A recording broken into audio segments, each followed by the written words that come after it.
Bonsoir Alexander Makogonov.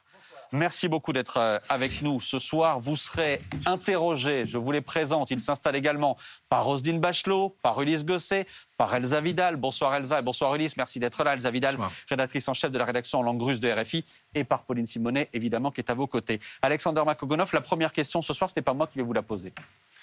C'est un Russe qui vous la pose, il s'appelle Maxime, il habite Moscou, il a été interrogé par l'AFP hier, visiblement inquiet, juste après que la capitale a été touchée par une attaque de drone. On l'écoute. Les autorités disent que Moscou est entouré d'un triple anneau de défense aérienne.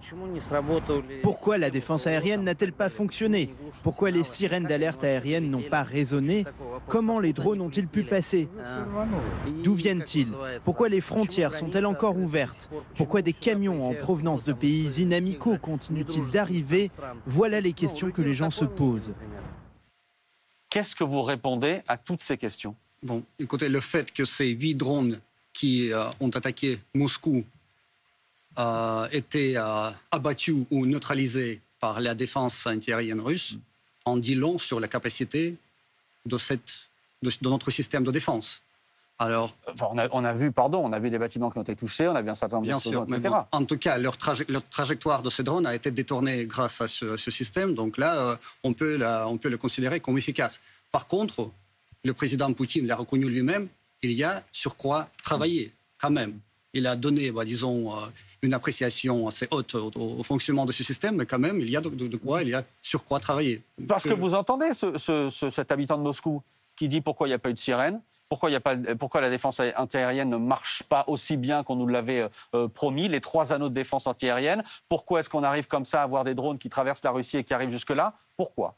Je ne peux pas vous expliquer les détails techniques du fonctionnement de ce système, car je ne les connais pas. Mais en tout cas, je répète, le fait que ces drones ont été abattus ou neutralisés confirme l'efficacité de ce système de défense. Mais est-ce que ça veut dire, M. Makogonov, que la Russie ne s'y attendait pas d'être frappée en plein cœur à Moscou? Est-ce que finalement, vous n'êtes pas préparé à ce que la guerre que vous avez créée, vous avez agressé et envahi l'Ukraine, finalement, déborde sur votre frontière? Comme vous le voyez, le régime néo-nazi de Kiev nous organise encore et encore de nouvelles surprises. La Russie, c'est un grand pays quand même. On peut imaginer qu'il y a des brèches, peut-être, dans le système de la défense. Pour vous, cette attaque, elle est ukrainienne.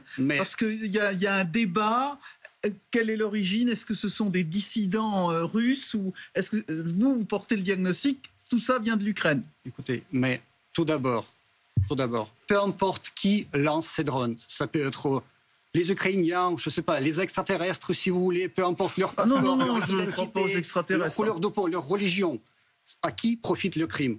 Le crime profite au régime néo-nazi de Kiev qui, par ce genre d'attaque terroriste, veut intimider la population russe, veut peut-être s'aimer la panique dans la société russe, provoquer la réaction de la population, les protestations, etc. Bon, vous continuez de parler de régime néo-nazi. On verra que dans votre camp aussi, tout à l'heure, un peu plus tard dans l'interview, on verra que certains se mettent à douter eux-mêmes de cette histoire de régime néo-nazi à Kiev. On verra ça dans un instant. Au-delà des questions techniques que posait cet habitant de Moscou, ça montre une chose, que la guerre, encore une fois, que vous avez déclenchée, elle est en train d'arriver aussi dans votre pays comme un boomerang d'une certaine manière. Et l'inquiétude est en train aussi de gagner les moscovites.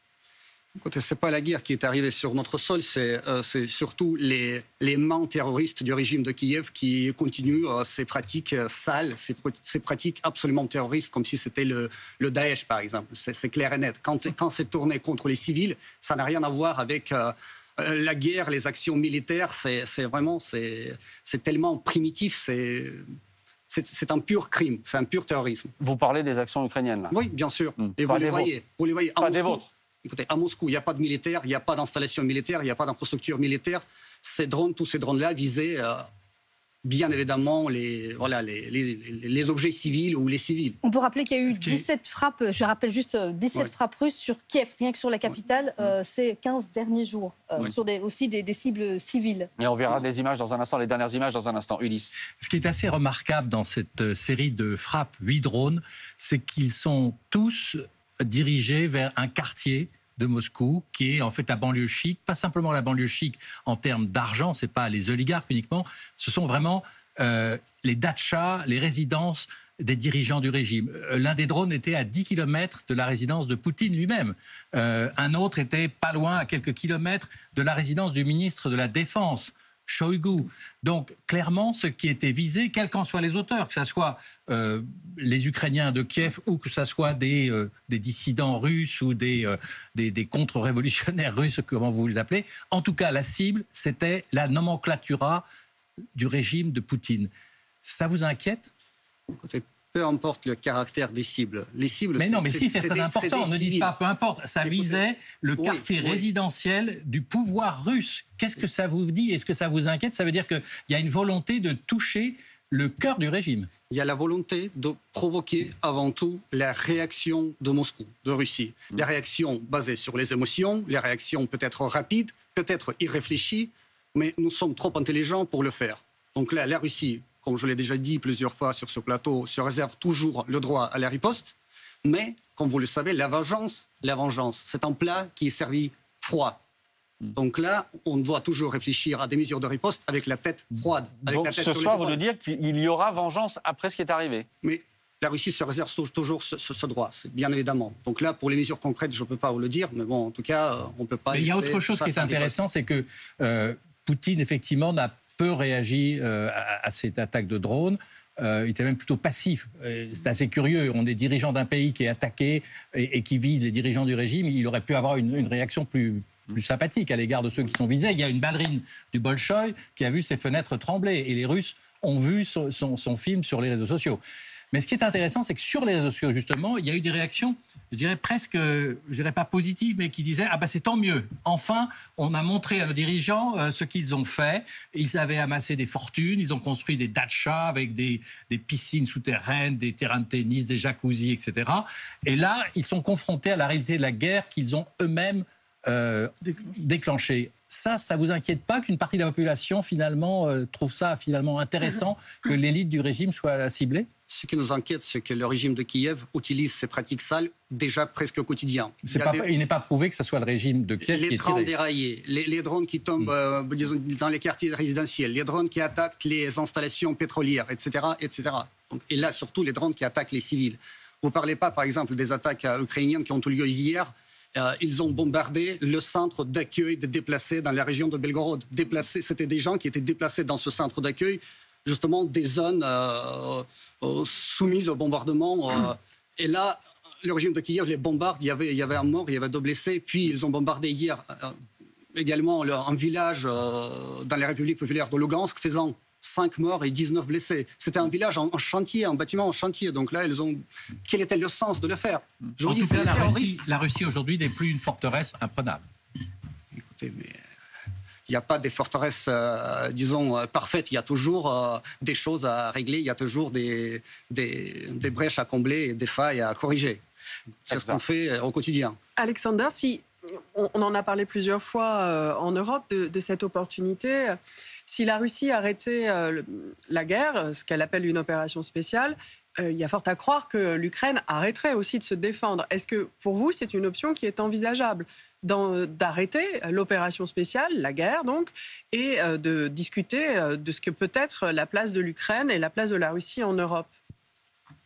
Mais pour nous, l'opération militaire spéciale, qui a ses objectifs, qui étaient fixés il y a longtemps, juste voilà, lorsque cette opération a commencé, terminera lorsque ces objectifs seront atteints.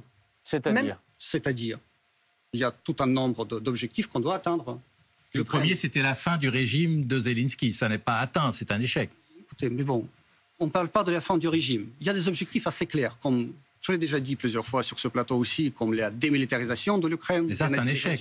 C'est un échec. Quoi qu'on fasse, on doit... L'Ukraine est devenue la première armée d'Europe, avec des avions qui viennent de partout, des chars qui viennent de partout. Vous imaginez, l'objectif de Poutine, c'était d'empêcher l'Ukraine de faire partie de l'OTAN. Or, l'Ukraine, maintenant, est quasiment membre de l'Union européenne par anticipation et peut-être même de l'Alliance Atlantique. Le président de la République française a parlé aujourd'hui d'électrochoc en Russie. Qu'est-ce que vous avez à lui répondre ? Mais vous parlez de l'Ukraine qui, à vous écouter, a reçu déjà des chars, des avions et tout, qui est le membre de toutes les unions et de tous les blocs. Mais en fait, l'Ukraine c'est juste un terrain de combat mené par les États-Unis et ses alliés contre la Russie, avec un seul objectif, de mettre la Russie sur les genoux, d'infliger à la Russie une défaite stratégique avec un objectif peut-être final de démembrer la Russie ou de la marginaliser, bon, peu importe. C'est vous qui nous avez expliqué. Pardon, c'est vous qui nous avez expliqué à l'instant que l'objectif de votre guerre, c'était de dénazifier l'Ukraine. Oui. L'Ukraine, aujourd'hui, ce n'est pas un membre de l'OTAN, ce n'est pas un membre de l'Union européenne, c'est un terrain de combat. Et les Ukrainiens, c'est la chair à canon dans les mains des commanditaires qui se trouvent très loin et qui utilisent l'Ukraine comme une compagnie militaire privée avec les armes, avec tout ce qu'il faut, avec tout l'équipement. Et vous vous y connaissez en compagnie militaire privée. Il fournit la chair à canon. Est-ce que je peux revenir justement, puisque vous parlez de militaires privés, est-ce que je peux revenir sur les déclarations ahurissantes d'Evgeny Prigojine? On va en parler après. On va en parler, évidemment, Roselyne. Mais vous n'avez pas répondu sur les électrochocs. L'OTAN a toujours dit que l'arrivée de l'Ukraine dans l'Alliance n'était pas au programme. La France et l'Allemagne s'y sont opposés. Aujourd'hui, avec 1 an et demi de guerre, l'OTAN a quasiment fait de facto adhérer l'Ukraine à l'OTAN. Et ça crée un électrochoc. Qu'est-ce que vous répondez au président de la République quand il dit « ça crée un électrochoc » Lui qui avait parlé de la mort de l'OTAN, cérébrale. La mort cérébrale de l'OTAN, aujourd'hui on voit que l'OTAN est revigoré comme jamais. Donc c'est un vrai électrochoc pour la Russie. Qu'est-ce que vous répondez à ça? Écoutez, l'OTAN est tellement contente de retrouver sa raison d'être, c'est-à-dire la confrontation constante avec la Russie, parce que l'OTAN, un pur produit et vestige de la guerre froide, continue d'exister tout simplement grâce à cette fameuse menace russe qui n'existe pas en fait, parce que la Russie ne menace personne. La Russie veut s'assurer sa propre sécurité. Mais vous avez envahi l'Ukraine. Vous menacez personne, vous avez envahi l'Ukraine. Enfin... C'est très simple de le dire, vous avez envahi l'Ukraine. Bien sûr, pour vous, l'histoire commence le 24 février dernier, donc là, oui, vous avez envahi l'Ukraine. Mais vous n'avez pas répondu aux électrochocs. Mais quel électrochoc? Vous êtes tellement content d'avoir cet électrochoc pour que l'OTAN continue à fonctionner comme une machine de guerre, comme une machine à cash pour les États-Unis. C'est ça votre fierté. En quoi ça consiste? C'est le résultat de l'offensive lancée par Poutine. C'est ça que je vous explique. S'il n'y avait pas eu cette opération spéciale de la Russie, l'Ukraine serait restée aux avancées de l'Europe, mais sans être membre ni de l'Union européenne, ni de l'Alliance atlantique. Or, aujourd'hui, elle n'a jamais été aussi proche à la fois de l'Union européenne et de l'Alliance atlantique. Mais... C'est pour vous mettre en face de cet échec stratégique, en fait, auquel vous êtes confronté. En 2008, lors du sommet de l'OTAN à Bucarest, l'Ukraine, les États-Unis et les Alliés ont promis à l'Ukraine que les portes pour son entrée à l'OTAN étaient genre ouvertes. Donc là, l'Ukraine était tellement inspirée par ce fait qu'à partir de ce moment-là, et après, surtout dans les années qui ont suivi ce fameux coup d'État en 2014, l'OTAN a commencé d'une manière acharnée à fournir les armes en Ukraine, en préparant l'Ukraine à un moment donné peut-être d'entrer dans le bloc. Donc là, avec tous les projets des bases militaires, déjà, y compris l'infrastructure portuaire, la mer Noire, etc. Donc là, c'était juste la question du temps. Mais comment la Russie pouvait et peut se permettre l'Ukraine dans le temps, si l'Ukraine a à sa tête le régime ultranationaliste et russophobe qui a comme objectif reconquérir la Crimée, menacer la Russie, etc. Donc là, si en cas de conflit entre la Russie et l'Ukraine, c'est l'article 5 qui se déclenche, alors c'est la Troisième Guerre mondiale qui commence. Vous le voulez Mais vous voyez bien que là, de toute façon, les alliés de l'Ukraine sont venus aussi à l'aide de l'Ukraine, même si l'Ukraine n'est pas dans l'OTAN, parce que vous êtes intervenu dans ce pays, parce que vous avez franchi les frontières, parce que vous avez agressé ce pays. Oui. Donc, quoi qu'il arrive, c'est arrivé. Oui, mais ce n'est pas par gentillesse que les alliés de l'Ukraine sont venus à l'aide de l'Ukraine. En fait, pour les alliés de l'Ukraine, et là, ils ne le cachent même pas, l'objectif principal, ce n'est pas sauver l'Ukraine, c'est infliger la défaite stratégique à la Russie. C'est surtout parce que vous avez d'autres pays qui craignent de subir le même sort aussi. Oui, mais c'est... Vos voisins, en réalité. Vous faites peur à vos voisins, Alexandre Makogonov. Ils spéculent très très bien sur ce sujet, sur cette fameuse menace russe. C'est vraiment, ça fait partie de leur ADN. Si on parle des pays baltes ou de la Pologne, grâce à ça, ils reçoivent les aides, les armes. Et, disons qu'en envahissant l'Ukraine, vous leur avez donné un certain nombre d'arguments. Écoutez... Et là encore, en fait, je persiste à revenir à cette hypothèse. Si au plus haut de l'État russe on décidé d'arrêter la guerre ou l'opération spéciale telle qu'on l'appelle au Kremlin, cette menace cesserait tout de suite. Est-ce que c'est envisagé justement de pouvoir arrêter cette guerre qui a été à votre initiative. Si vous arrêtez cette guerre, il n'y a plus de menace pour les pays baltes, pour la Roumanie, la Pologne, et d'emblée, le niveau de tension en Europe diminuerait.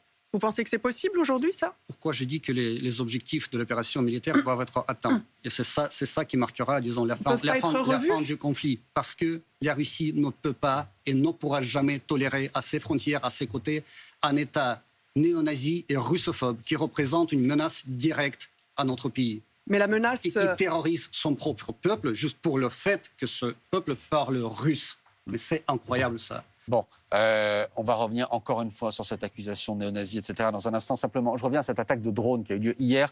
Pauline Simonet, en réalité, c'est la suite d'une série d'incursions et d'attaques sur le territoire russe ces derniers jours, ces dernières semaines. Oui, effectivement, il y a eu toute une série d'incursions, tentatives de sabotage, d'attaques que les Ukrainiens, il faut le rappeler, n'ont jamais revendiquées.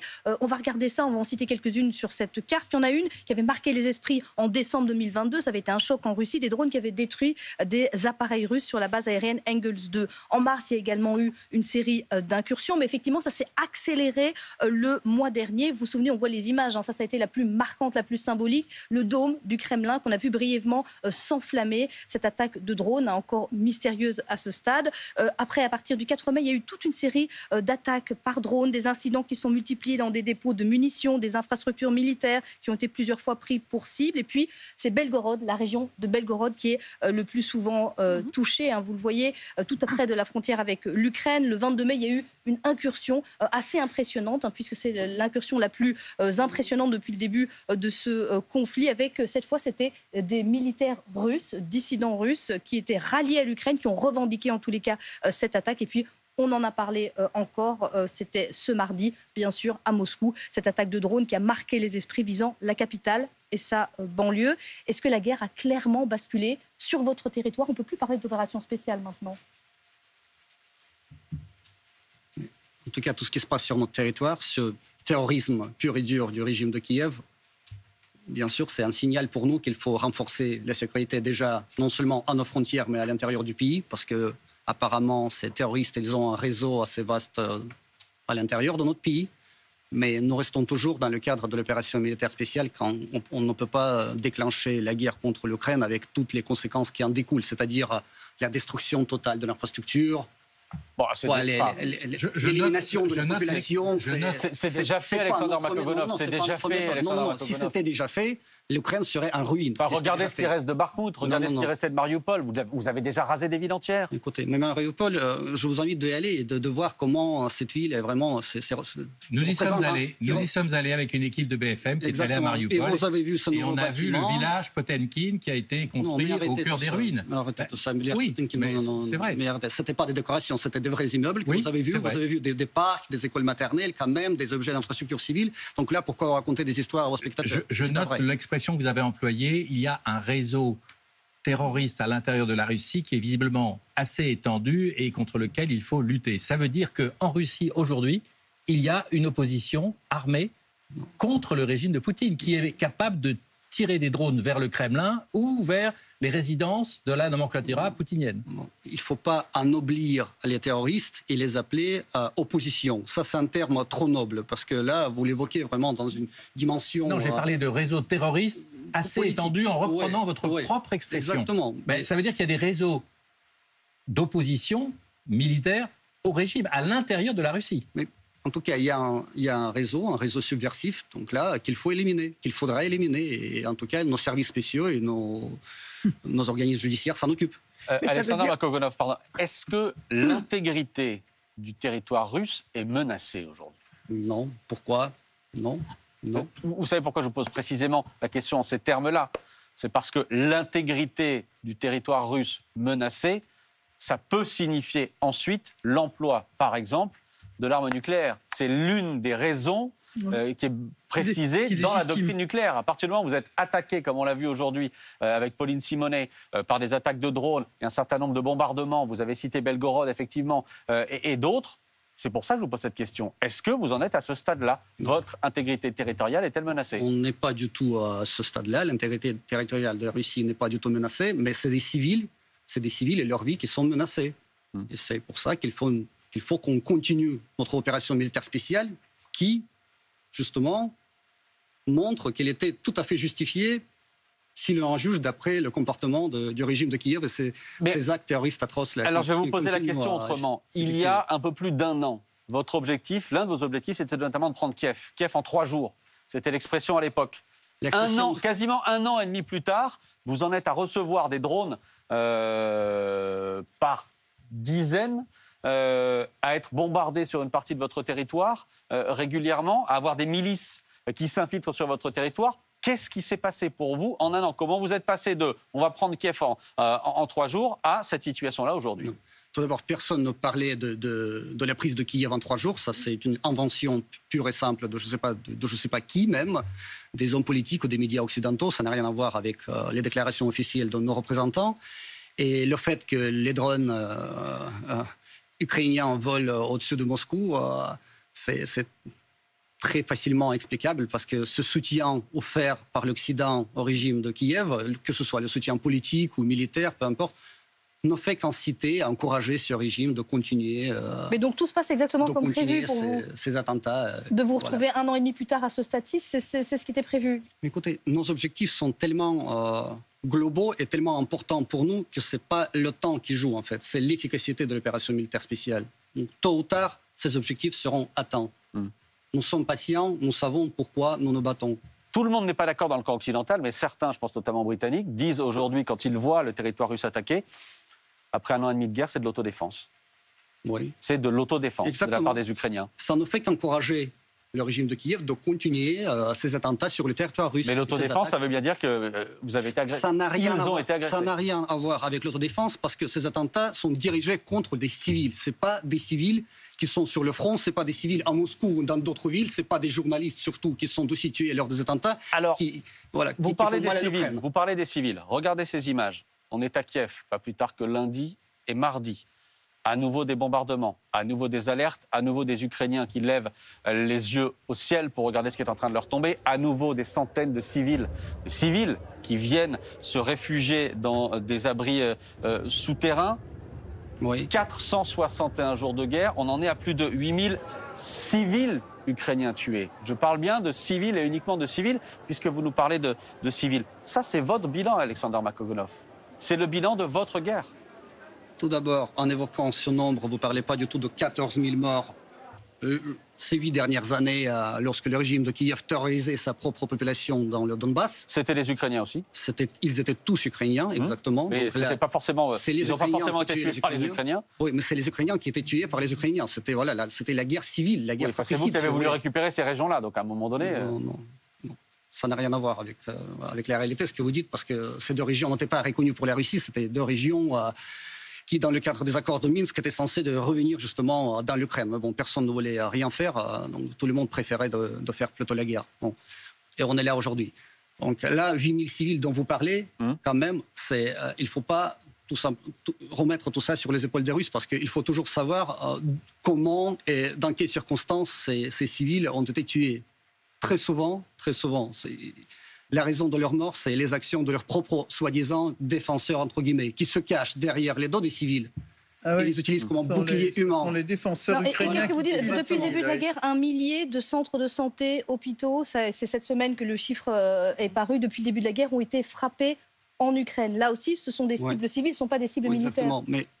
et ce sont les Ukrainiens qui tirent sur Je l'ai déjà dit plusieurs fois aussi sur ce plateau, que les militaires russes ne visent jamais les objets d'infrastructures civiles. Jamais les écoles, les hôpitaux, etc. Parce que ça n'a aucune valeur stratégique, tactique, ça n'a aucune valeur militaire, en fait, de dépenser les missiles, qui sont assez chers, pour détruire un hôpital. Ça sert à quoi? Ça sert à rien.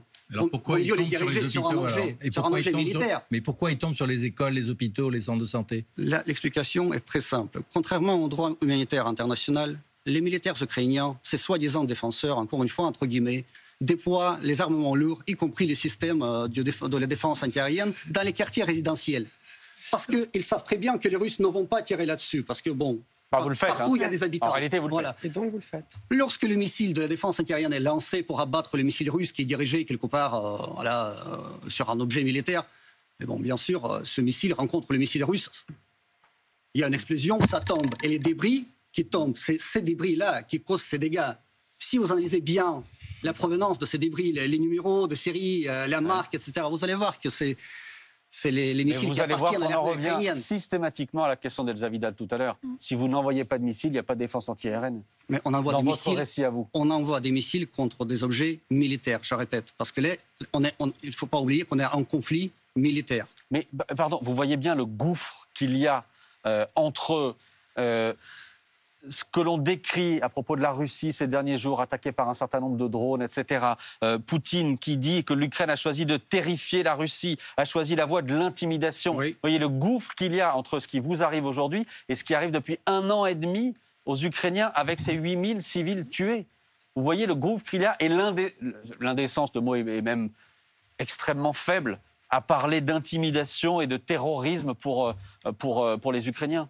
Mais vous savez, vous ne parlez que d'un seul côté des problèmes. Mais moi, je vous dis, chaque jour, les Ukrainiens, ils bombardent les villes du Donbass. Chaque jour, ils bombardent Donetsk et les villages autour.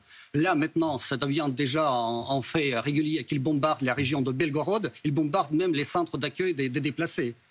Et là, vous continuez à défendre ce régime terroriste. Vous n'avez pas honte? On vous a parlé... non, pas du tout. Vous en êtes fiers. Non, Oui, le régime de absolument. Kiev, il n'y a pas de quoi avoir honte, effectivement. Mais Pauline Simonet, on a commencé avec Pauline aussi à vous montrer ces images, à vous montrer ces bombardements, à vous montrer effectivement ce qui était tombé sur la Russie. Mais ce qui est tombé sur la Russie en comparaison de ce qui est tombé depuis des mois et des mois sur l'Ukraine, vous voyez l'indécence qu'il y a à se plaindre aujourd'hui de ce qui est en train de vous arriver? Mais justement, les clés du règlement pacifique se trouvent dans les mains de Kiev d'un côté, dans les mains de Washington de l'autre qui tire les ficelles. Et vous, non? Ils peuvent à tout moment. Mais la Russie a déjà plusieurs fois, il a déjà dit que nous sommes prêts à revenir à la table de négociation. Il n'y a pas de problème pour nous, mais c'est le régime de Kiev qui a interdit toute la possibilité de négocier avec la Russie par le décret présidentiel. Au niveau législatif, c'est interdit en Ukraine. Comment vous voulez qu'on trouve la solution pacifique? Mais qu'est-ce que vous proposez à l'Ukraine? Si vous êtes prêt à la négociation, cette négociation, elle comprend quoi pour l'arrêt de la guerre? Écoutez, je l'ai déjà dit, il y a un certain nombre d'objectifs. Donc il y a un certain nombre de conditions qui coïncident en fait, qui convergent avec les objectifs de l'opération militaire spéciale et qui constitueront et qui constituent la base pour la paix durable et solide. Mais pratiquement, ça, ce sont des mots. Oui. Pratiquement, c'est quoi? Pratiquement. Donc l'Ukraine doit être démilitarisée, c'est-à-dire son potentiel menaçant doit être réduit au minimum. Donc pas d'armes occidentales, pas de menaces militaires. Dénazifiée, c'est-à-dire il n'y a aucune place pour l'idéologie nazie dans la société ukrainienne, dans l'espace public, politique. Donc vous en faites quoi de M. Zelensky? Vous le mettez en tôle? Non, mais si ça vous intéresse, il faut reconnaître bien sûr les nouvelles réalités géopolitiques, c'est-à-dire les nouvelles régions qui étaient rattachées à la Russie suite au référendum. Bien sûr, le statut neutre pour l'Ukraine, pas l'entrée, aucune adhésion à l'OTAN, et bien sûr le statut non nucléaire, et puis avec un échange des garanties de la sécurité, bien sûr. Donc après avoir rasé le pays, vous l'éliminez d'une certaine manière? Non, personne ne parle de l'élimination de l'Ukraine. C'est-à-dire que si vous lui enlevez toute armée, vous lui enlevez son régime, vous lui enlevez, etc., il ne reste plus grand-chose à la fin du pays. Vous savez, mais il y a beaucoup de pays dans le monde qui n'ont pas même d'armée et qui existent très, très bien, coexistent avec leurs voisins, avec d'autres pays. Oui, mais rarement avec un voisin qui les a envahis il y a 1 an et demi. C'est ça. Mais surtout, vous n'êtes pas... En fait, ça, c'était les objectifs qui existaient au début de l'opération spéciale et donc de la guerre. Ces objectifs, vous n'avez pas pu les atteindre sur le terrain militairement. Qu'est-ce qui vous fait penser qu'aujourd'hui, si ces objectifs ne changent pas, l'Ukraine a intérêt à négocier avec vous? On négocie quand on est en position de faiblesse. Or, l'Ukraine a fait la preuve avec les alliés occidentaux qu'elle peut vous résister. Donc, pourquoi est-ce qu'elle négocierait? C'est à vous de changer les arguments pour la négociation. Sinon, elle n'arrivera jamais, cette négociation. Et en plus, aujourd'hui, avec les attaques sur le territoire russe, ce qui va se passer très probablement, c'est que les autorités russes ont commencé à surveiller et à punir de plus en plus la population russe. Donc c'est la population russe qui va être, en plus des Ukrainiens, victime de cette guerre. Est-ce qu'il n'est pas temps de revoir les objectifs de votre guerre? Je vous répète encore et encore, nous avons des objectifs qu'on doit atteindre, parce que pour nous, c'est une question existentielle, c'est une question vitale. On ne peut pas jouer avec ou jongler avec ces objectifs. On peut. Donc, vous l'avez, donc en fait, vous fermez la porte à la négociation. Les objectifs peuvent être atteints, c'est pas forcément militairement, diplomatiquement, c'est aussi possible. Mais pour que ce soit atteint diplomatiquement et pour que la paix ait lieu finalement en Ukraine, Il faut arrêter les hostilités. Et pourquoi l'Ukraine arrêterait les hostilités aujourd'hui, puisqu'elle vous résiste, et qu'en cas de négociation avec vous, elle va perdre tout ce qui lui permettrait d'exister face à vous, puisque avec cette opération spéciale, comme vous l'appelez, et la guerre comme nous l'appelons, et c'est une guerre, l'Ukraine, si elle vient négocier avec vous, pourquoi vous ferait-elle confiance pour le futur, et pourquoi les balles devraient-ils vous faire confiance pour le futur? L'Ukraine, le régime de Kiev, encouragé par ses sponsors occidentaux qui sont derrière, croit toujours à la victoire militaire contre la Russie. Pour l'instant, ça se passe pas mal. Militairement, vaincre la Russie est impossible. Il faut toujours partir de ce principe-là. C'est impossible. Le Japon l'a fait. Toute l'histoire le prouve. Le Japon vous a battu, vous avez été la première puissance occidentale vaincue par le Japon. La Russie a gagné dans la Seconde Guerre mondiale ayant libéré toute l'Europe du fascisme. Vous avez perdu la guerre de Crimée. Vous parlez vraiment des petits épisodes vraiment qui n'ont... Vous vous souvenez que pendant la Seconde Guerre mondiale, vous n'avez pas fait ça tout seul. Vous croyez vraiment à cette victoire militaire de l'Ukraine, mais franchement, c'est tellement naïf. Mais non, mais c'est-à-dire qu'on part aussi des faits, Alexander Makogonov. On regarde ce qui se passe depuis 1 an et demi. Oui. Depuis 1 an et demi, vous n'avez pas réussi à prendre l'Ukraine. Vous ne l'avez pas réussi, c'est factuel. Prendre l'Ukraine n'a jamais figuré parmi les objectifs de cette opération militaire spéciale. Personne n'a jamais évoqué cette perspective de prendre l'Ukraine, conquérir l'Ukraine, envahir toute l'Ukraine ou démanteler le régime. Non, il y a des objectifs très clairs et nets. Et quel était l'objectif des chars qui sont arrivés à la périphérie de Kiev au début de la guerre? Pourquoi étaient-ils là? Là, je ne peux pas vous expliquer les détails de cette pas manœuvre un détail, militaire. C'est une colonne de chars qui avance vers Kiev. Pourquoi? Oui. C'est un très très gros détail. Écoutez, quand vous avez des chars à côté de votre capitale, ça produit peut-être un certain effet psychologique, non? Non, mais l'objectif était de renverser le régime. Bientôt, ces chars ont été retirés lorsque les négociations ont été parce qu'ils ont été bloqués par les Ukrainiens. Mais s'ils avaient pu continuer, ils auraient continué le chemin jusqu'au palais présidentiel, probablement. Vous devez savoir une chose. La Russie a commencé cette opération militaire spéciale pour un objectif très simple. Tout d'abord, assurer sa propre sécurité, parce que vu les menaces, le caractère des menaces en provenance de l'Ukraine, mais aussi protéger la population dans le Donbass, qui était terrorisée par son propre régime, par ses propres autorités, pendant 8 ans. Comment on peut maintenant arrêter tout ça, abandonner tout ça et laisser toute cette population à la merci du destin pour qu'il soit exterminé? Mais vous l'avez fait en Afghanistan. En Afghanistan, ça n'a pas marché et les autorités ont décidé d'arrêter l'opération. On peut changer de politique. Qu'est-ce que vous avez fait en Afghanistan, les pays de l'OTAN, ces dernières années? Mais je ne dis pas qu'on a fait mieux. La question, ce n'est pas la comparaison. On n'est pas dans une comparaison. On dit pour la Russie, même si on essaie de se passer uniquement du point de vue russe, on peut aussi envisager de redéfinir des objectifs politiques. Est-ce qu'il y a des gens... il y a fatalement un débat en Russie sur ces questions-là, puisqu'on a bien vu l'Union soviétique redéfinir ses objectifs. Pourquoi pas la Russie? Je vous dis, notre objectif, ce n'est pas éliminer l'Ukraine, c'est pas raser l'Ukraine de la carte du monde. Non, mais même ça ne marche pas. C'est d'assurer notre propre sécurité. On ne veut pas avoir à nos côtés un voisin russophobe, néo-nazi, un voisin qui rêve, je ne sais pas, prendre une partie de notre territoire. C'est impossible. Quand même, néo-nazi avec un président... Alors attendez, on va rester sur cet argument-là, justement, parce que c'est un argument que vous avez utilisé à plusieurs reprises, effectivement, de vouloir éliminer un supposé régime nazi à Kiev, en Ukraine. Il y a un homme qui est en train de douter publiquement de cet argument-là, de ce but de guerre-là, un homme de plus en plus critique envers le régime de Poutine, je crois qu'on peut le dire, c'est le patron de la milice Wagner, Yevgeny Prigojine. On en a parlé la dernière fois que vous avez vu, il y a 3 mois ici sur ce plateau. En 3 mois, il a pris une nouvelle ampleur, encore Prigojine.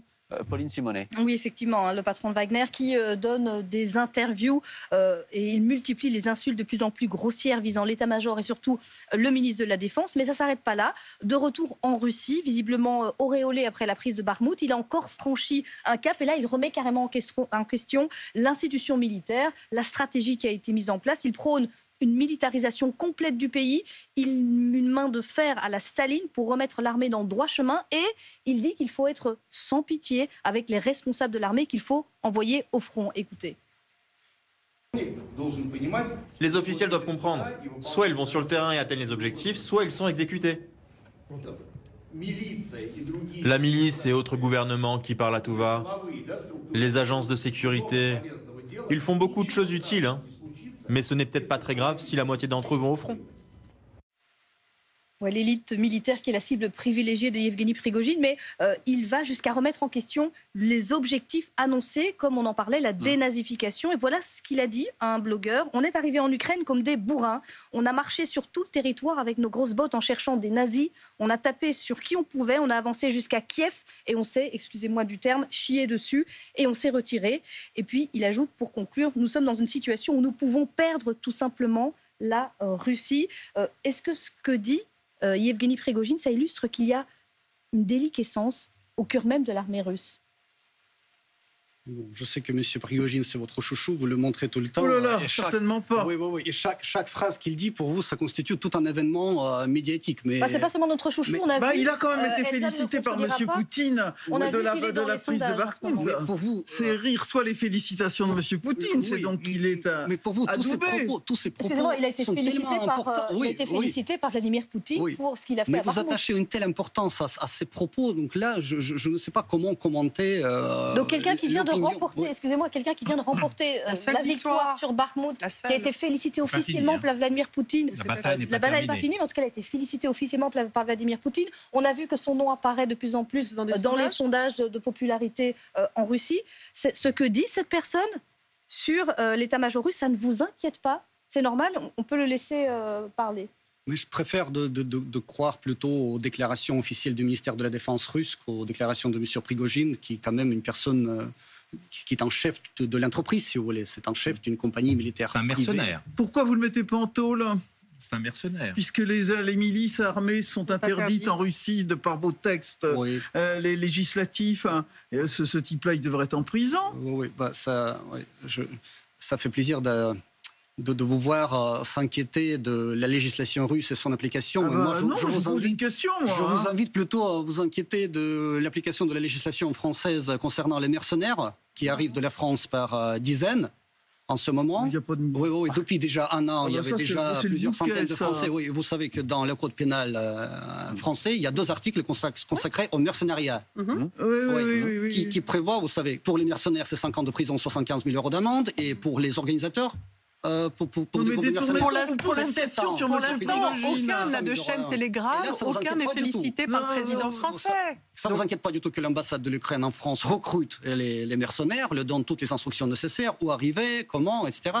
La question était de vous voir réagir sur cette formule de Prigojine qui dit « les généraux qui échouent doivent être envoyés au front ou exécutés ». Est-ce que c'est une formule que vous approuvez? On a l'impression d'être revenu au temps de Staline qui a fait la même chose avec les généraux avant l'invasion allemande. Oui, mais c'est une déclaration vraiment d'une personne privée. C'est une déclaration personnelle.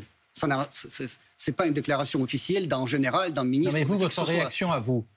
Écoutez, mais je ne peux pas vraiment avoir mon avis là-dessus parce que c'est vraiment personnel. Comment je peux commenter ça? Vous le renvoyez au rang de quelqu'un de lambda. Prigojine, c'est quand même quelqu'un qui a une armée privée de plusieurs dizaines de milliers d'hommes. Il a même reconnu 20 000 morts dans ses rangs. Il a reconnu 20 000 morts dans ses rangs, Prigojine. 20 000 morts pour vous, j'allais dire. Oui, mais vous le balayez comme ça. Non, ça ne veut pas dire du tout que tout ce qu'il dit doit être instantanément exécuté. Donc vous le condamnez? Il propose des idées assez radicales. Vous le condamnez? Je ne veux pas le commenter, parce que je ne peux pas le commenter. C'est un avis juste une chose.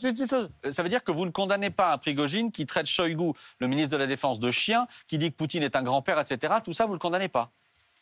Je ne veux pas avoir des émotions là-dessus, je ne veux pas même avoir l'avis là-dessus. Ça peut être dangereux. Il peut dire tout peut dire n'importe quoi, le poster sur Internet et ça commence à faire un buzz. Donc là, franchement, laissons tout ça à M. Prigojine. Et c'est peut-être Mais pour vous, vous inquiétez pas aux officiels de répondre, mais pas à moi. Mais est-ce que le président russe ne doit pas intervenir quand le patron d'une milice qui a eu une telle influence sur le terrain insulte de la sorte le ministre de la Défense? Est-ce que Vladimir Poutine doit intervenir, doit sortir de son silence et commenter ce qui se passe? Ça appartient au président Poutine de décider ce qu'il doit faire ou ne doit faire à un moment ou à un autre. Donc là, est-ce que je peux vous poser une question personnelle? La guerre dure depuis tellement longtemps maintenant, plus de 450 jours. Est-ce que vous avez douté? Est-ce que vous doutez un jour de la position que vous défendez? Je ne doute pas. Ce n'est pas la question des doutes sur la position. C'est la question de l'absence de doute, de l'absence absolue de doute concernant les objectifs de cette opération militaire spéciale. Je vous rappelle, je sais très bien pourquoi mon pays se bat, en fait, parce que je connais très bien les origines de ce conflit, d'où ça vient. Vous êtes allé dans le Donbass, vous avez une expérience de terrain. Depuis quand est-ce que vous n'êtes pas retourné en Russie et dans le Donbass? Parce que vous dites, je connais très bien, mais à quel point? Non, parce que je ne suis pas né hier, je suis né non, assez mais vous longtemps. êtes là depuis 16 ans. J'ai vu l'évolution de ce qui s'est passé en Ukraine déjà depuis les années 90. Et là, cette évolution a pris une vraiment très mauvaise tournure depuis ce coup d'État en 2014. En allant en Ukraine? Vous êtes allé en Ukraine depuis 2009, 14, 16 est-ce que vous êtes allé sur le terrain? Non, ou est-ce que vous êtes en France depuis 16 ans et vous répétez ce qu'on vous dit de dire? Écoute, mais c'est la même chose, je peux adresser aux journalistes français qui n'étaient jamais sur le terrain, mais qui parlent des choses avec une telle connaissance du sujet. Vous ne pouvez pas le faire avec moi. Je suis allé plusieurs fois en Ukraine et je connais bien la Russie. Mais personnellement, vous n'avez jamais douté de la justesse de cette offensive, comme vous le dites, ou de cette guerre? Vous pensez que finalement, c'était une bonne solution, une bonne idée de Poutine? C'est pas du tout une bonne solution, c'est pas du tout une bonne idée. Ça ne fait aucun plaisir de le faire, mais nous sommes obligés de le faire parce que nous étions mis dans les circonstances vraiment lorsque cette opération militaire est devenue inévitable. Parce qu'il fallait protéger urgemment, d'une manière urgente, la population du Donbass qui faisait l'objet de l'extermination, d'un génocide, mais qui est ukrainienne. Pendant 8 ans. Elle est ukrainienne. Ukrainienne. L'Ukraine n'a jamais attaqué la Russie. La population ukrainienne russophone qui était terrorisée pendant 8 ans, exterminée pendant 8 ans, juste pour le fait que cette population voulait parler russe, voulait élever les enfants russes, voulait garder les mensonge. de Russie. Pas été exterminée. Attendez, il faut rester là-dessus. Vous dites c'est un tissu de mensonge, Elsa Vidal. Oui, c'est un tissu de mensonge, ce que vous dites avec ces campagnes de communication. On voyait des enfants soi-disant crucifiés, etc. Enfin, après, on a très vite pu déterminer que c'était des opérations du GRU, des opérations d'intoxication, du renseignement militaire. On a même trouvé des fichiers, des fichiers Excel qui ont été partagés sur le net où on voit combien toutes ces opérations, ces manifestations, ces pseudo-manifestations séparatistes ont été organisées, payé, organisé par Surkov. Alors, ma question, c'est effectivement, est-ce qu'à un moment, l'Ukraine a attaqué la Russie? Laissons le Donbass, puisque c'est en Ukraine, donc on ne voit pas pourquoi la Russie aurait dû intervenir en Ukraine pour sauver des citoyens ukrainiens d'un gouvernement ukrainien. Les citoyens ukrainiens, même russophones, restent ukrainiens. Nous sommes beaucoup à être russophones dans le monde. La Russie ne couvre pas le monde entier. Donc, avez-vous été à un moment attaqué par l'Ukraine? Ces citoyens russophones qui restent ukrainiens, comme vous dites, et qui n'ont aucun même droit de parler le russe, parce que le russe parler le russe, tout le monde parle russe en Ukraine. Non. Même Zelensky parlait russe avant de parler. Il a dû apprendre l'ukrainien. Oui, exactement. Ce président juif qui parlait russe, comment peut-il être nazi? Lorsque depuis 2014, depuis ce coup d'État, la langue russe est effacée méthodiquement de l'espace politique, médiatique, public, lorsque parler la langue russe dans la rue devenait déjà genre un crime. C'est pas problématique. Moi, je travaille en russe avec des collègues ukrainiens. Ils n'ont jamais eu de problème à parler russe. Ils ne refusent pas de parler russe. C'est vrai, vous dites, mais alors en quoi consistait le problème du Donbass alors? Je vous le demande, allez dans le Donbass, sortez de votre bulle. Allez sur le terrain, je vous vraiment. De sortir de votre bulle et de voir vraiment les événements tels qu'ils étaient. Mais vous l'avez dit, vous n'êtes pas allé dans le Donbass, vous n'êtes pas allé en Ukraine, vous avez des journalistes qui y vont. La question que se posent les Français ce soir, sans doute, c'est combien de temps cette guerre va-t-elle durer? Selon la position de la Russie, elle va durer longtemps. Elle va durer combien de temps? Est-ce que vous êtes prêt à faire la guerre pendant 10 ans, jusque, comme vous le dites, à atteindre les objectifs? Écoutez, personne ne vous dira aujourd'hui combien ce conflit va durer. Tout dépend de la situation sur le terrain. Je vous dis, ces objectifs peuvent être atteints soit diplomatiquement, soit militairement. Si on n'a pas d'autre choix, ce sera par la voie militaire. Combien de temps ça prendra, personne ne le sait. Nous sommes prêts à toutes circonstances. Négocier, c'est faire des compromis. Sinon, ce n'est pas une négociation, c'est un ordre. Est-ce que vous voyez des compromis que la Russie pourrait faire aujourd'hui puisqu'elle ne gagne pas? Mais la Russie a été prête à un compromis dès le départ, même avant l'opération militaire spéciale. Quel compromis alors? Mais le compromis était très simple. Très simple. Et ce compromis a été fixé dans les accords de Minsk en 2015. Mais personne n'a bougé un doigt pour que ces accords soient appliqués. Parce que ces accords de Minsk prévoyaient quoi? La réintégration pacifique de ces régions du Donbass dans l'Ukraine. Si, ils votaient pour. Kiev a choisi la guerre. À quel moment? Écoutez, mais peut-être selon les vieilles formules, le régime de Zelensky, pour éviter le déshonneur, a choisi la guerre. Mais en fait, finalement, ce régime de Zelensky à la guerre et aura le déshonneur. Que vous avez commencé cette guerre. Donc encore une fois, je ne sais pas quel compromis. Il n'y a pas de compromis, donc la Russie puisse faire. La Russie est venue en Ukraine pour mettre fin à la guerre civile qui a commencé en 2014, qui a fait 14 000 morts et qui était insupportable déjà. On ne pouvait plus tolérer tout ça. Bon, je reviens à notre conversation précédente avec Pauline Simonet sur Prigojine. Prigojine qui se sent menacé aujourd'hui, Pauline. Oui, effectivement, en tous les cas, c'est une des hypothèses pour savoir pourquoi il se comporte de la sorte et pourquoi il insulte à tout va, y compris le ministre de la Défense. Il y a plusieurs observateurs de la société russe qui estiment qu'en fait, il pourrait se sentir en danger de mort. Il y a notamment l'opposant Léonid Gozman qui a été cité par le journal Le Monde, qui affirme que Yevgeny Prigojine a peur pour sa vie. Il n'a que des ennemis et peu de résultats. Et c'est pour ça qu'il serait obligé de surenchérir.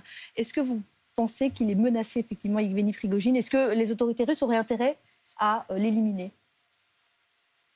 Je ne sais pas d'où vous venez, d'où vient ce genre de considération.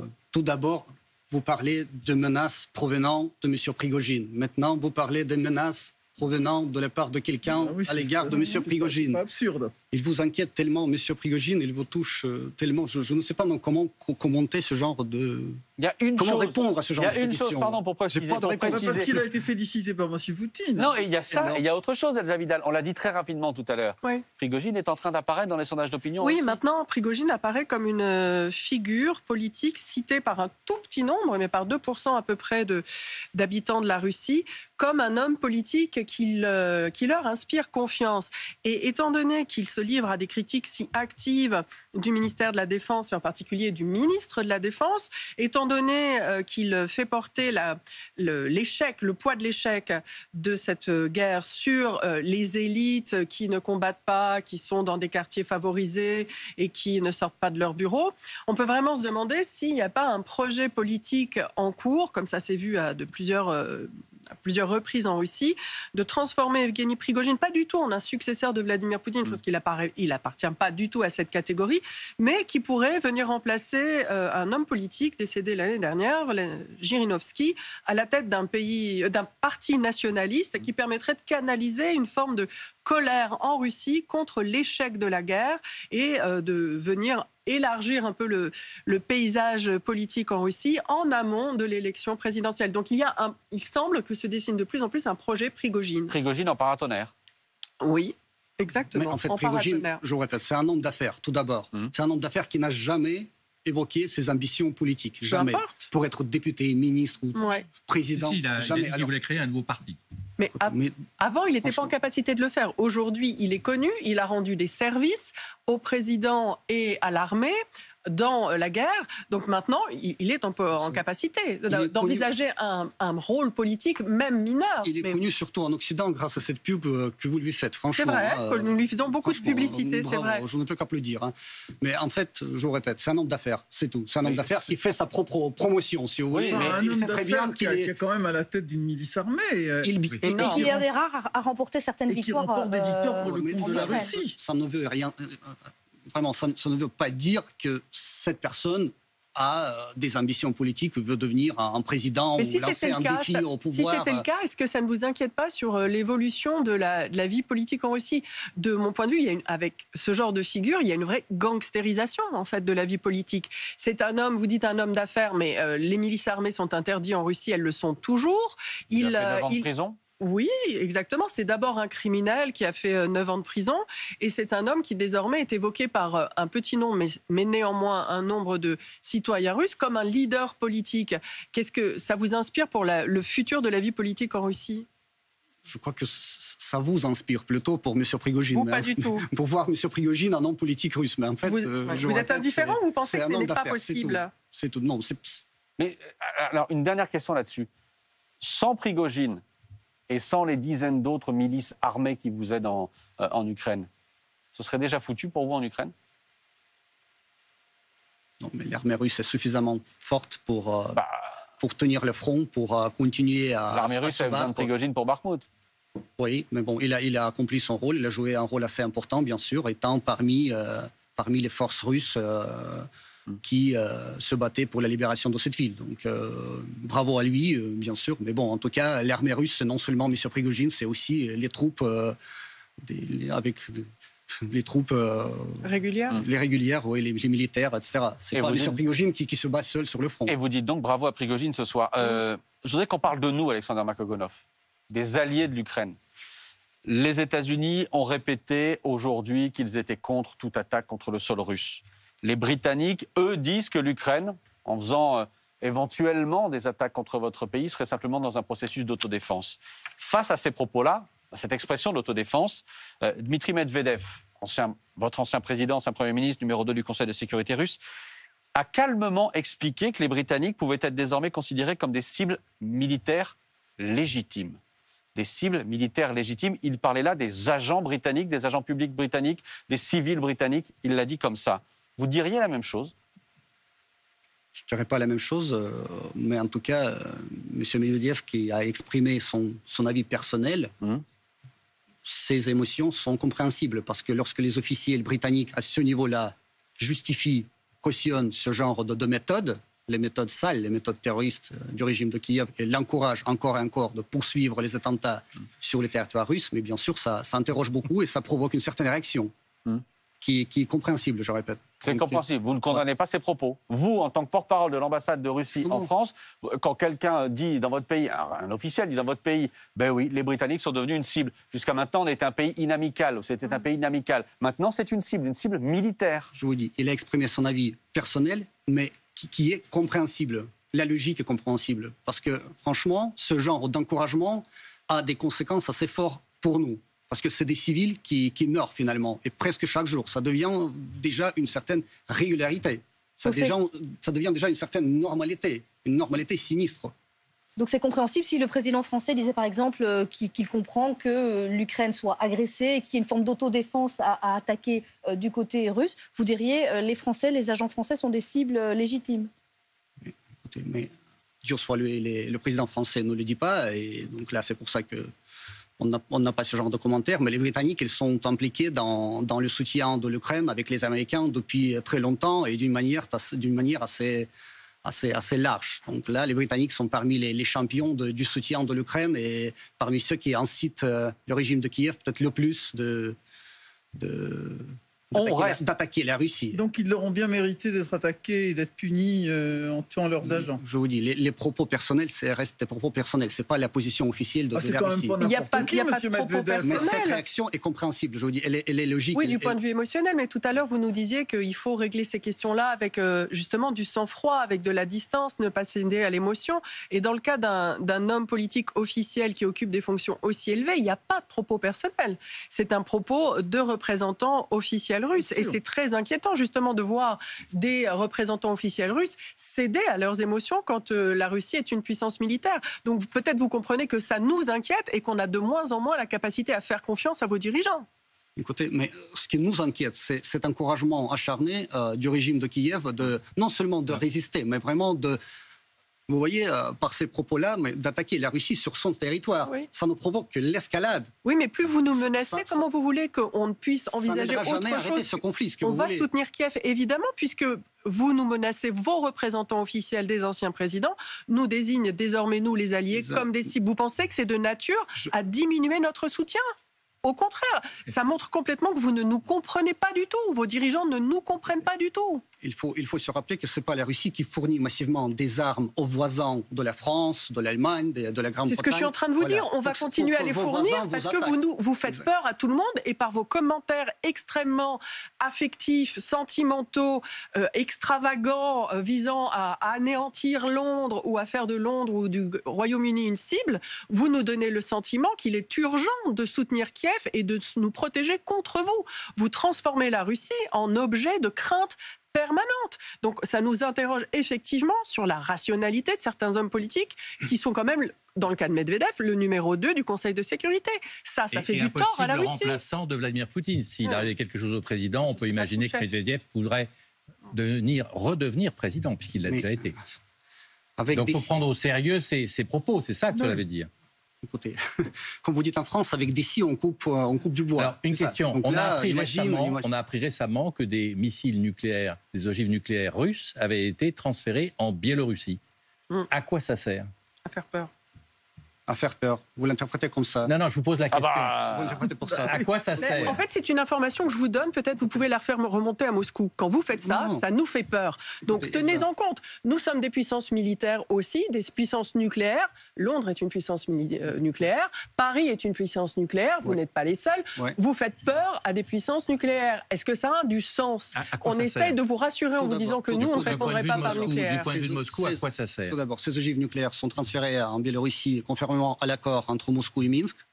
Ces installations et ces missiles seront contrôlés par la Russie. C'est à la Russie. Elles y sont aujourd'hui, vous le confirmez? De prendre des décisions appropriées. Elles y sont aujourd'hui, elles sont stationnées, ça y est.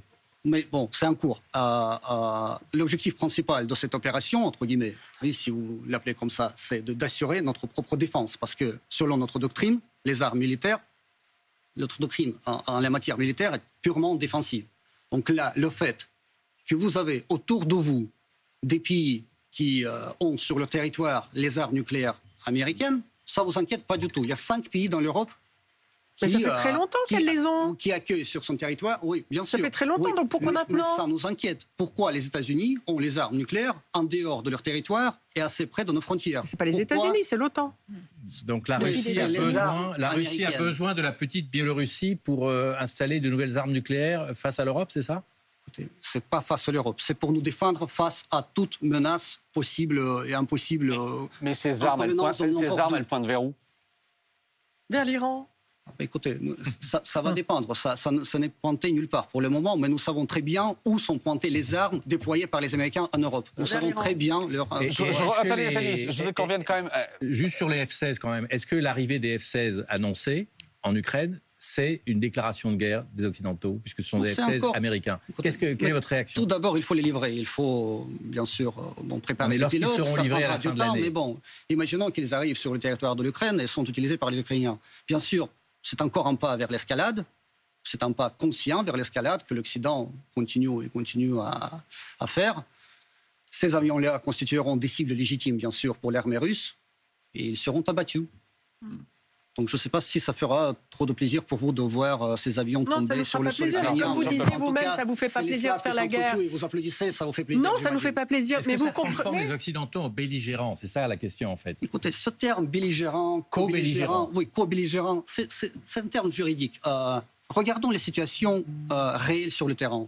L'Occident participe de facto à l'effort de guerre ukrainien. L'Occident soutient l'Ukrainien par tous les moyens possibles. Politiquement, diplomatiquement, économiquement et militairement, par les livraisons d'armes, par la présence des experts occidentaux qui préparent les troupes ukrainiennes, par le renseignement bien sûr, et par des milliers de mercenaires qui arrivent de tous les coins du monde. Par tous les moyens, les Occidentaux soutiennent un pays qui a été agressé. Donc là, quand même, ce soutien, vous voyez. Donc là, ça fait de l'Occident le participant direct en principe de la guerre. Est-ce qu'il y a une ligne rouge qui pourrait provoquer d'autres réactions de la part de Poutine? Est-ce qu'il y a une ligne rouge à ne pas franchir? C'est vraiment, toutes les lignes rouges sont déjà franchies et on n'imagine même pas quelle sera la prochaine. Vous voyez, au départ, là, au début de ce conflit, on parlait de quoi? Des casques et des gilets pare-balles, c'est ça? Oui. On est loin. Là, maintenant, on parle déjà des avions de chasse. La prochaine étape, ce sera quoi? L'arme nucléaire tactique, c'est-à-dire qu'entre-temps, il y a eu 8000 civils tués, notamment du côté ukrainien, des dizaines de milliers de morts des deux côtés. Entre-temps, vous avez installé des armes nucléaires en Biélorussie, etc. Juste une chose encore, Alexander Makogonov. Emmanuel Macron a tenté de jouer d'une certaine manière les intermédiaires au début de cette guerre, il y a un peu plus d'un an. Ça lui a été reproché. Son ton a changé. Aujourd'hui, en Slovaquie, le président français a expliqué que les pays occidentaux allaient devoir garantir la sécurité de l'Ukraine sur le long terme. Il y a quelques mois, Emmanuel Macron disait que c'était à la Russie que nous allions devoir donner des garanties de sécurité. Pourquoi est-ce qu'à ce moment-là, vous n'avez pas saisi cette main qui était tendue de la part du président français? Écoutez, mais le président français qui tend cette main, comme vous dites, et en même temps continue à fournir les armes en Ukraine, ça donne pas une image d'un médiateur neutre. La Turquie est membre de l'OTAN et pourtant il y avait des rounds de négociations à Ankara où des représentants russes sont venus. Ouais. Mais en tout cas, vous voyez, vu les conditions sur le terrain aujourd'hui, on est loin du règlement diplomatique. Il n'est pas question de parler à nouveau à Emmanuel Macron, un appel téléphonique entre Vladimir Poutine et Emmanuel Macron? Écoutez, mais peut-être il faut d'abord cesser de fournir les armes en Ukraine et après ça constituera peut-être une base pour de futurs contacts, pour un bon dialogue.